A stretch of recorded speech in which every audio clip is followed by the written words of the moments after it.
السلام علیکم ورحمۃ اللہ وبرکاتہ۔ تو میرا جو کلیم ہے وہ یہ ہے کہ ایتھیزم جو ہے اور ایتھیز جو ہیں وہ کافی ایک ارریشنل پوزیشن میں ہیں، اور ایون جو ڈی ایس لوگ ہیں، DEIST، ٹی سے نہیں ڈی سے جو سٹارٹ ہوتا ہے، وہ لوگ کافی زیادہ ریشنل پوزیشن میں ہیں ایز کمپیئر ٹو ایتھیسٹ۔ اچھا، ڈیسٹ کون لوگ ہوتے ہیں؟ یہ وہ لوگ ہوتے ہیں کہ جو کسی ریلیجن پر بلیو نہیں رکھتے ہیں، بٹ دے سے کہ ہاں اس دنیا کا کوئی نہ کوئی کریٹر ہے، اٹ ہیز ٹو بی۔ اچھا، تو یہ کلیم ہے اور اس کو ایک بڑی سمپل کیمسٹری کی ایگزامپل سے میں آپ کو پروف کرتا ہوں، ٹھیک ہے؟ ابھی جو ہیلوجن الکینز ہیں وہ آرگینک کمپاؤنڈز ہوتے ہیں، وہ دو طرح کے ریئیکشنز کرتے ہیں ڈفرینٹ کنڈیشنز میں۔ تو اگر جو ہیلوجن الکین ہے اس کو ہم cold aqueous OH ions plus alcoholic conditions میں ریئیکٹ کروائیں تو وہ ہمیں ایک اور آرگینک کمپاؤنڈ دیتا ہے جس کو الکینز کہا جاتا ہے، جس میں کاربن کاربن ڈبل کوولنٹ بانڈ ہوتا ہے۔ لیکن اگر ہیلوجن الکینز کو آپ ہاٹ ایکوس OH آئنز کے ساتھ ریئیکٹ کروائیں تو آپ کو ایک الکوہول ملتا ہے۔ تو ابھی امیجن کرو آپ ایگزام میں بیٹھے ہوئے اور آپ کو کہتے ہیں کہ یار ایک کنڈیشن بتا دو الکین بننے کے لیے، ٹھیک ہے؟ تو ہمیں پتہ ہے کہ یار دو چیزیں ہیں، ایک تو ٹمپریچر ہمیں پتہ ہونا چاہیے، دوسرا کہ کنڈیشن ہمیں الکوہولک رکھنی ہے یا نہیں رکھنی ہے۔ تو ایگزام میں سمجھو آپ کو ٹمپریچر یاد ہے کہ ہاں کولڈ ٹمپریچر تھا، لیکن آپ کنڈیشن بھول گئے ہو کہ پتہ نہیں الکوہولک تھی یا نہیں، یا آپ ایمبیگوس ہو اس بارے میں۔ تو ایک بیوقوف بندہ بھی نا جو چیز آپ بھول گئے ہو یا جس چیز میں ایمبیگوٹی ہے وہ اس چیز کو نہیں لکھے گا، جس چیز میں وہ سرٹن ہے وہ اس کو لکھے گا، وہ سیف سائڈ پہ رہے گا۔ پورا پوائنٹ یہ ہے کہ وہ کولڈ لکھ کے ختم کر دے گا کوشچن اپنا، اگلے کوشچن پہ جائے گا اور وہ سیف سائڈ پہ رہے گا۔ تو یہی چیز اب ایتھیسٹ پہ اپلائی کرو۔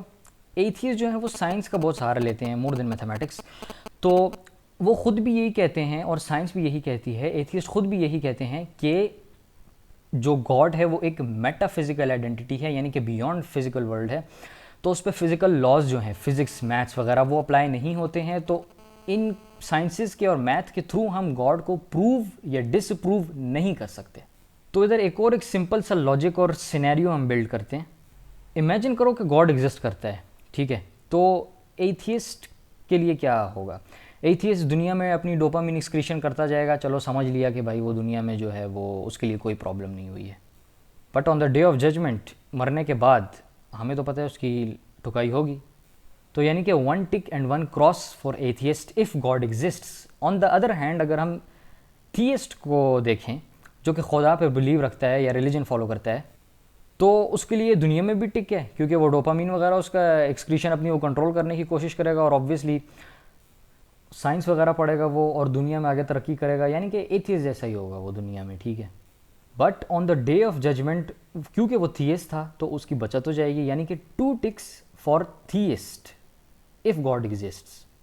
بٹ ایک اور سینیریو بلڈ کرتے ہیں کہ اگر گاڈ ایگزسٹ نہیں کرتا تب ہمارے پاس ایتھیسٹ اور جو تھیسٹ ہیں وہ دونوں جو ہیں وہ سیم پوزیشن پہ ہیں، دنیا بھی ان کی ایک ہی جیسی ہے اور جو آخرت میں ڈے آف ججمنٹ ہے وہ بھی ایک ہی جیسا ہے۔ بس فرق یہ ہے کہ تھیسٹ جو ہیں وہ اپنے ڈوپامین کو کنٹرول کر رہے ہوں گے، ایتھیسٹ جو ہیں وہ ڈوپامین کی فکر کیے بغیر جو چاہے وہ کر رہے ہوں گے۔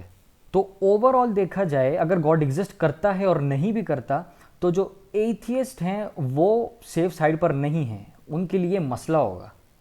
تو اسی لیے کیا یہ زیادہ ریشنل نہیں ہے کہ وہ ایک گاڈ پر بلیو کر ہی لیں؟ کیونکہ انہوں نے خود ہی کہا ہے کہ یار وہ سائنس کے تھرو ڈس اپروو نہیں کر سکتے، چلو ریلیجن نہ مانو، گاڈ پر تو بلیو کر لو۔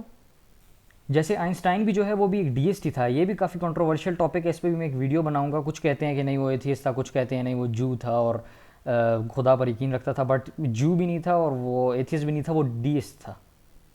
اچھا، پھر یہ اسلام کو بیچ میں لے آتے ہیں ایتھیسٹ، اگر ہم یہ آرگیومنٹ پریزنٹ کریں، وہ کہتے ہیں کہ بھائی نہیں وہ اسلام جو ہے اور ریلیجنز جو ہیں وہ خدا جو ہے وہ ہمیں ٹیررزم سکھاتا ہے، وومن کے کوئی رائٹس نہیں ہیں۔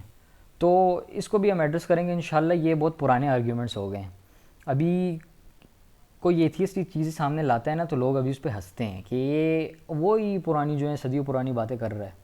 تو یہ جو ٹیررزم ہے اور یہ وومن رائٹس ہے سارا انہوں نے ایک ڈرامہ بنایا ہوا ہے، تو اس کو بھی ہم انشاءاللہ ایڈریس کریں گے۔ آن دا ادر ہینڈ وہ کہتی ہیں کہ یار نہیں، خدا پر جو ہے وہ بلیو کرنے کا ایک ڈرا بیک یہ ہے کہ ہمارا ٹائم ضائع ہوتا ہے عبادات وغیرہ کرنے میں۔ تو یار اسلام کو ریفرنس بنا کے میں بتاتا ہوں بھائی 5 نمازیں دن کی، وہ بھی صرف فرض پڑھ لو تو کافی ہیں، یعنی کہ پورے دن میں آپ کو تقریباً آدھا گھنٹہ چاہیے، پورے دن کا میں بتا رہا ہوں، ساری نمازیں پڑھنے کے لیے، اور فرض کافی ہیں۔ یہ میں احادیث سے بھی آپ کو پروف کر سکتا ہوں، سنت وغیرہ جو ہیں وہ نفلی نمازیں ہیں، ان کو پڑھنے کی کوئی ضرورت نہیں ہے، ثواب کمانے کے لیے پڑھ سکتے ہو، لیکن فرض پورے جو ہے نا وہ کر لو کافی ہے۔ اور میں پرسنلی بھی صرف فرض ہی پڑھتا ہوں۔ اسی کے ساتھ ساتھ رمضان کے بس 1 مہینے کے روزے ہیں، اور الٹا ریسرچز ہیں کہ وہ روزے جو ہیں وہ آپ کی صحت کے لیے اچھے ہوتے ہیں. یعنی کہ کرسچن جو روزے رکھتے ہیں نا پورے 24 گھنٹے والے، وہ صحت کے لیے نقصان دہ ہیں، لیکن جو 12 سے 18 گھنٹے والی جو فاسٹنگ ہوتی ہے اس پہ ریسرچز بہت زیادہ ہیں، جس پہ میں بات کروں گا کہ وہ صحت کے لیے اچھے ہوتے ہیں. لیکن جو ریئل مسئلہ ہے نا ایتھیسٹ کے ساتھ وہ یہی ہے کہ بھائی یہ ڈوپامین نہیں کنٹرول کر سکتے ہیں. ابھی میں اپنی اگزامپل دوں، میں اے لیولز میں ہوں اور میں نے 4 ہارڈسٹ سبجیکٹس رکھے ہوئے ہیں اے لیولز کے. ہماری کلاس میں کتنے ہی بچے ہیں ان سے 3 سبجیکٹس نہیں ہو رہے ہیں، اور میں نے جو ہے او لیولز میں بایو پڑھ کے کمپیوٹر میں شفٹ ہو کے کمپیوٹر کا پیپر بھی دے دیا، اور انشاءاللہ اے اسٹار آنے لگا ہے، میرا اے آنے لگا ہے. اور 5 سبجیکٹ رکھنے کا بھی میں سوچ رہا ہوں. اسی کے ساتھ ساتھ میں قرآن بھی حفظ کر رہا ہوں زبانی، اور 22 سپارے میرے الحمدللہ ہو گئے ہیں، 8 رہتے ہیں. اسی کے ساتھ ساتھ یہ سارا یوٹیوب میں چلا رہا ہوں. ایتھیزم ریسرچ اس پہ میری نالج ہے، پالیٹکس پاکستانی پالیٹکس پہ میری نالج ہے، ورلڈ پالیٹکس پہ میری نالج ہے. اسی کے ساتھ ساتھ 3D آرٹسٹ میں رہ چکا ہوں، پورے 1 سال جو ہے میں نے بلینڈر پہ کام کیا ہے. اسی کے ساتھ ساتھ میں جم بھی کرتا ہوں. یہ صبر، ابھی باقی میں مسج نہیں دکھا سکتا ہوں ورنہ وہ بھی میں دکھا لیتا. تو پوائنٹ پوری بات کا یہ ہے کہ یہ سارے کام جو ہیں وہ میں کر رہا ہوں، لیکن میں ساتھ ساتھ نمازیں بھی پڑھ رہا ہوں، روزے بھی رکھ رہا ہوں، سب کچھ کر رہا ہوں. تو سب لوگوں کا یہی ہے. اسی طرح انجینئر محمد علی مرزا، انہیں دیکھو، اس نے بھی دنیاوی تعلیم حاصل کی اور دین کا اتنا زیادہ اسے پتہ ہے. تو یہ جو ایتھیسٹک آرگیومنٹس ہیں نا یہ کافی زیادہ پرانی ہو گئی ہیں، اور اسی طرح الحمدللہ میں پروف کر رہا ہوں کہ ایتھیزم جو ہے نا وہ ایک انتہائی ارریشنل پوزیشن ہے. تو نیکسٹ ویڈیو تک کے لیے اللہ حافظ، ٹاٹا بائے بائے. اور نیکسٹ ویڈیو میں ہم جو ہے وہ فرسٹ انیکیوریسی جو اکارڈنگ ٹو حارث سلطان ہے قرآن میں بگ بینگ والی، اس کو ایڈریس کریں گے.